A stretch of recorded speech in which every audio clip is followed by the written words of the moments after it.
سمجھا جاتا ہے، لہٰذا میں نے اس لیے پہلا حصہ آپ کی مکمل توجہ حاصل کر لی تاکہ مجلس کو مکمل فعل تصور نہ کیا جا سکے۔ بسم اللہ سرکار، آپ زندہ و سلامت رہیں۔ حسب اور نسب یہ پہچان ہوتی ہے۔ حضرت آدم کے دو بیٹے حابیل اور قابیل، قابیل نے حابیل کو قتل کر دیا۔ اس میں اگر آپ کو ناموں کی پہچان نہ ہو سکے کہ ان میں سے قاتل کون ہے مقتول کون ہے، ہمیشہ یاد رکھیے گا قاتل والی کاف جس کے نام پہ ہے وہ قاتل ہے، قابیل۔ اس نے حابیل کو قتل کر دیا۔ پھر خدا نے آدم کو دو بیٹے دیے، ایک کا نام شیس، ایک کا نام یافس۔ شیس اور یافس سے حضرت آدم کی نسل چلی۔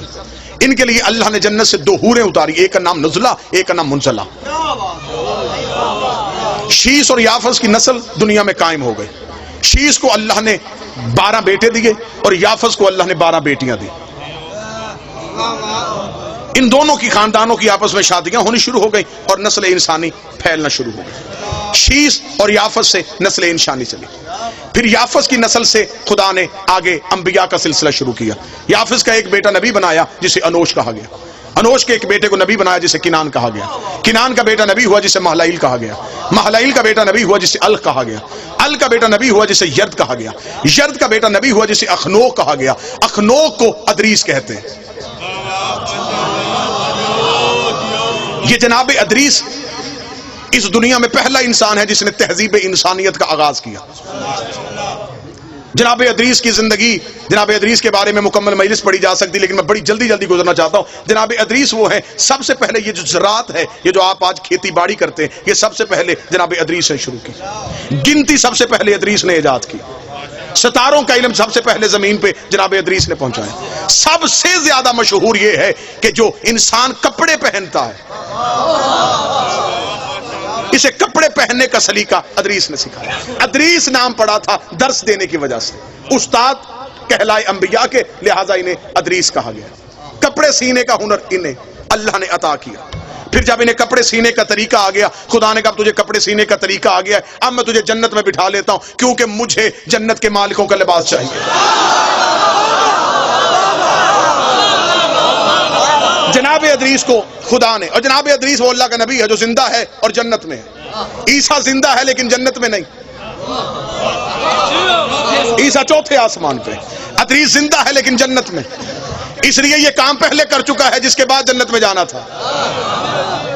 یہ وہ کپڑے سی چکا ہے۔ عیسیٰ کا بھی کام باقی ہے کیونکہ 12ویں کا بھی ظہور نہیں ہوا۔ لہذا جناب ادریس سے توجہ مکمل سرکار، جناب ادریس سے تہذیب انسانیت کا پھر آگے سے آغاز ہو گیا۔ جناب ادریس کا ایک پوتا جس کو نام لمک بھی کہتے ہیں، لامک بھی کہتے ہیں، ان کا ایک بیٹا ہوا جس کو کہتے ہیں یشغر۔ یشغر کیونکہ عبرانی زبان کا لفظ ہے، اسے عربی میں عبد الغفار بھی کہا گیا، عبد الشکور بھی کہا گیا، عبد الاعلی بھی کہا گیا۔ یہ 3 نام تاریخ میں عرب کی طرح لکھے، لیکن نام ان کا پڑ گیا نوح، نوحہ پڑھنے کی وجہ سے۔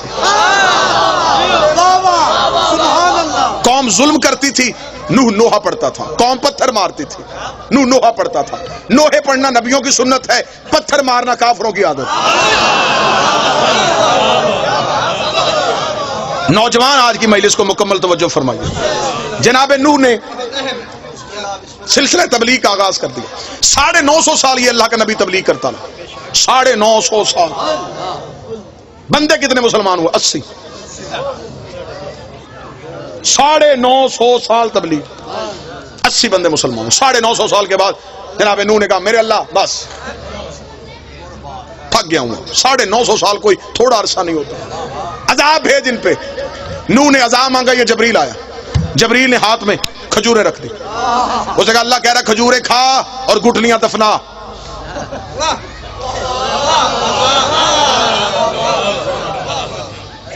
اب دیکھیں حد ہو گئی، مانگا اس نے عذاب تھا۔ کھجوریں گئی۔ نوح نے کہا میں 950 سال کے بعد اگر مانگا ہی مانگا تو اس نے کھجوریں کیوں بھیج دی؟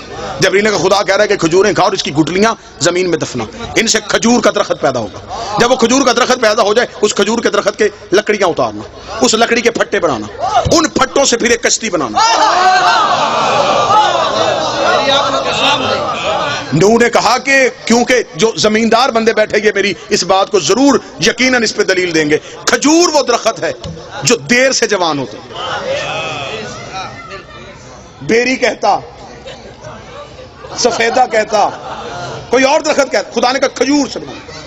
نوح نے کہا کھجور کب جوان ہوگی، کب لکڑیاں اتاروں، میں کسی اور درخت کی لکڑیاں اٹھا لوں؟ لفظ سننا، لفظ، میں کسی اور درخت کی لکڑی اٹھا کے اس سے بناؤں؟ جبریل نے کہا تجھے نہیں پتا سفینہ بننا ہے نجات کا، نجات کے سفینے کو یہاں کی لکڑی لگ ہی نہیں سکتی۔ کون شیعہ ہے جسے نبی کی حدیث نے یاد؟ نبی نے کہا میری اہل بیت کی مثال سفینہ نوح کی ہے، اگر نوح کی کشتی کو یہاں کی لکڑی نہیں لگتی تو اہل بیت میں کوئی گناہگار کیسے آ سکتا؟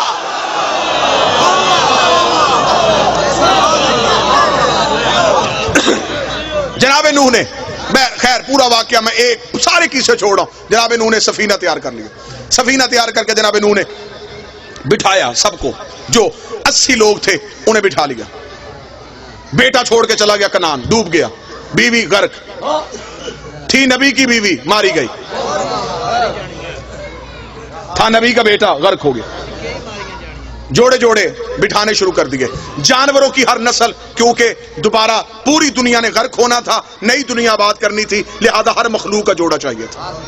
نبی نے بلایا ساری مخلوقات میں سے 80 انسان آ گئے اور ہر ایک جانور کا جوڑا جوڑا آنا شروع ہوا، حتیٰ کہ خنزیر جو ہے یہ بھی نوح کی کشتی کی طرف دوڑا۔ اس کی مادہ نے اس سے پوچھا کہاں جا رہا ہے؟ اس نے کہا تجھے نہیں پتا نبی بلا رہا ہے، اگر نہ گئے تو کل کو دنیا کہے گی تھی سور تھے نہیں آئے۔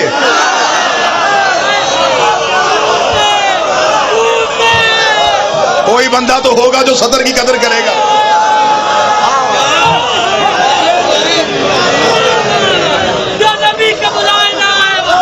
کل کو دنیا کہے گی، رائے نجم صاحب کل کو دنیا کہے گی خنزیر تھے نبی بلاتا رہا، نہیں ہے، لہذا ہمیں جانا پڑے گا۔ چلے گئے 80 لوگ آباد ہو گئے، 80 لوگ لے کے جناب نوح کی کشتی کوہ جودی پہ جا کر رکی، پوری دنیا غرق ہو گئی۔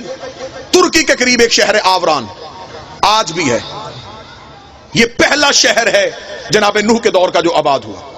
اگر نوجوان بیٹھے، اگر آپ گوگل پہ جائیں، میپ اٹھائیں تو آپ کو عراق سے موصل سے جو حلب کی روڈ ہے اس پہ آپ دیکھیں تو شمال کی جانب آپ کو وہ آبادی نظر آئے گی، آوران۔ یہ زمانہ قدیم کا سب سے پرانا شہر ہے جو آج بھی آباد ہے۔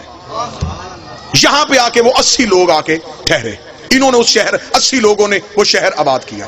وہاں پہ آج بھی ایک گلی ہے، ایک بازار ہے جسے کہتے ہیں سوق السمانیہ، 80 لوگوں کی آباد کی ہوئی گلی۔ سمانیان کہا جاتا ہے 80 کو، سوق کہا جاتا ہے عربی میں بازار کو، 80 لوگوں کا آباد کیا ہوا بازار۔ یہاں پہ آ کے انہوں نے یہ شہر آباد کر لیا۔ جب یہ شہر آباد ہو گیا تو پھر ایک ایسی بیماری ہے جس سے یہ 80 لوگ دنیا سے چلے گئے۔ نوح کے 3 بیٹے اور ان کی اولاد بچ گئی، حام، سام اور یافس۔ اب خدا نے دوبارہ نسل انسانیت کا آغاز کر دیا۔ حام، سام، یافس، نوجوان یاد رکھیے گا آج کی تقریر، حام، سام اور یافس۔ اب اس سے نسل انسانیت شروع ہونے لگی، کیونکہ خدا اب دوبارہ انسان کو طاہر کرنے لگا ہے، مرکز عصمت پہ انسان کو لے کے واپس آنے لگا ہے۔ اب حام، سام اور یافس یہ 3 بیٹے ہیں جن سے نسل انسانیت کا آغاز ہو گیا۔ حام کے 9 بیٹے، سام کے 9 بیٹے، یافس کے 11 بیٹے، جس سے نسل انسانی چلی۔ اب یہ جو حام ہے، اس کے لیے میں نوجوانوں کو بتاؤں، جتنا بھی یہ افریقہ ہے، اس ٹائم دنیا کے 7 بر اعظم ہیں۔ اب دیکھیے گا میں پوری دنیا کا نقشہ آپ کے سامنے پڑھنے لگا ہوں۔ جتنا بھی افریقہ ہے، جتنے بھی سیاہ فام لوگ ہیں، سیاہ کالے جتنے بھی لوگ ہیں، یہ جناب حام کی نسل میں سے ہے، یہ اولاد ہے جناب حام کی۔ اس پوری نسل میں سے جو قبیلہ، جو خاندان عزت، روحانیت، عبادت سے مشہور ہوا، اسے کہتے ہیں قبیلہ بربر۔ یہ خاندان بربر وہ تھا جو حام کی اولاد میں سے پاکیزگی، بزرگی، عزت اور فضیلت میں مشہور تھا۔ جناب فضہ کا تعلق اس خاندان سے تھا۔ اس خاندان کو نوبیہ بھی کہتے ہیں، اس لیے جناب فضہ کا ایک لقب ہے فضہ نوبیہ، اس خاندان بربر کی وجہ سے۔ یہ جناب حام کی اولاد ہے۔ یہ سارا سیاہ فام علاقہ یہ جناب حام کی اولاد میں سے ہیں، اور یہ جو قبطی ہوتے ہیں، جو نجاشی بادشاہ، یہ سارے بھی حام کی نسل میں سے آئے۔ جناب سام آ گئے۔ اب جناب سام، جتنا بھی عرب ہے، یہ سام نے آ کے عرب کو آباد کیا۔ یہ عرب جسے ہم آج سعودی عرب کہتے ہیں، یا یہ عراق، یا جتنی بھی یہ علاقہ جہاں پہ عربی بولی جاتی ہے، یہ عرب، یہ سارا حجاز کہلاتا تھا۔ اسے آ کے سام اور سام کے بیٹوں نے آباد کیا۔ جناب سام اسے آباد کر کے خود جناب سام بر صغیر میں آ گئے، پاک و ہند میں۔ جناب سام جب بر صغیر میں پہنچے تو یہ پاکستان میں جب آئے تو یہ گجرات میں آئے۔ آج بھی ہیڈ مرالہ سے جلال پور جٹاں کی طرف جاتے ہوئے وہاں پہ 18 نبیوں کی قبریں ہیں۔ آپ کو پورے پاکستان میں اکثر جگہوں پہ قبریں ملے گی جسے ہمارے لوگ، زمانے کے لوگ کہتے ہیں 9 گزے۔ انہیں پیر سمجھا جاتا ہے، یہ جناب سام کی اولاد میں سے۔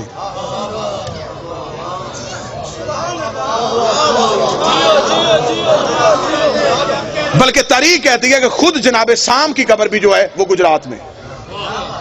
جناب سام بر صغیر میں آ کے آباد ہو گئے۔ اب جناب سام کی 2 طرح کی نسلیں چلی، ایک نے عرب آباد کیا، ایک نے یہ ہندوستان کو آباد کیا۔ سب سے زیادہ ان تینوں نسلوں میں سے جو سب سے زیادہ نبی آئے وہ جناب سام کی نسل میں سے آئے۔ کم از کم تاریخ نے تعداد لکھی ہے 4000 نبی جناب سام کی نسل میں سے۔ ہمارے رسول کا تعلق جناب سام کی نسل میں سے۔ جناب سام، اب آپ کو ذہن میں بڑا کوشش کر رہا ہوں، بڑا خوبصورت کر کے آپ کے سامنے بیان ہوں۔ جناب حام کی نسل کالے، قبیلہ مشہور بربر۔ جناب سام کی نسل عرب اور ہندوستان کے لوگ۔ قبیلہ جو مشہور ہوا وہ قریش، باعزت، باعظمت، باکردار، عبادت، تقوی، پرہیزگاری کی بنیاد پہ جو سب سے افضل ہے وہ جناب سام کی نسل میں سے یہ سلسلہ قریش چلا، جس میں سے سارے انبیاء آئے۔ بور تو نہیں ہو گیا آپ اس بات سے؟ اس سے آگے جناب یافس، بسم اللہ سرکار، اس سے آگے جناب یافس۔ جناب یافس نے آ کے جتنا بھی ہمارا یورپ ہے، آذربائیجان، ترکمانستان، اٹلی، یورپ، اس سارے کو آ کے جناب یافس کے بیٹوں نے آباد کیا۔ یہاں پہ سلسلہ چلا جناب یافس کا۔ جتنے بھی کیسر تھے، ایک بات ہمیشہ یاد رکھیے گا، اکثر ہمارے لوگ ایک بہت بڑی غلط فہمی میں ہیں، اور 98% لوگ اس غلط فہمی میں، وہ سمجھتے ہیں کہ فرعون نام تھا۔ وہ یہ سمجھتے ہیں کہ کیسر نام ہوتا ہے، کسرا نام ہوتا ہے۔ نہیں، جتنے بھی مصر کے بادشاہ ہوتے تھے ان سب کو فرعون کہا جاتا تھا۔ جتنے روم کے بادشاہ ہوتے تھے ان سب کو کیسر کہا جاتا تھا۔ جتنے ایران کے بادشاہ ہوتے تھے ان سب کو کسرا کہا جاتا تھا، اور جتنے عرب کے بادشاہ ہوتے تھے انہیں سردار کہا جاتا تھا۔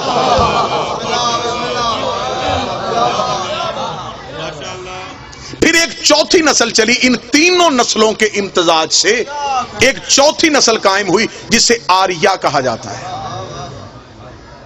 اگر آپ نوجوان جائیں گے انٹرنیٹ پہ، آپ جا کے سرچ کریں گے تو مہابھارت، برہمن جو ہندو مذہب میں ہے، جو ہندو مذہب کا سب سے برگزیدہ خاندان ہے، اس کا تعلق بھی آریہ نسل کے ساتھ ہے۔ یہ 4 نسلیں آباد ہو گئی، حام، سام اور پھر آریائی نسل۔ جناب یافس کو چھوڑ کے حام، سام اور آریہ۔ جناب یافس پہ پھر گفتگو، کل کی گفتگو پہ میں جناب یافس پہ بول دوں گا۔ اب ہمارے جو 5 امام ہیں ان کی مائیں سامی النسل ہیں۔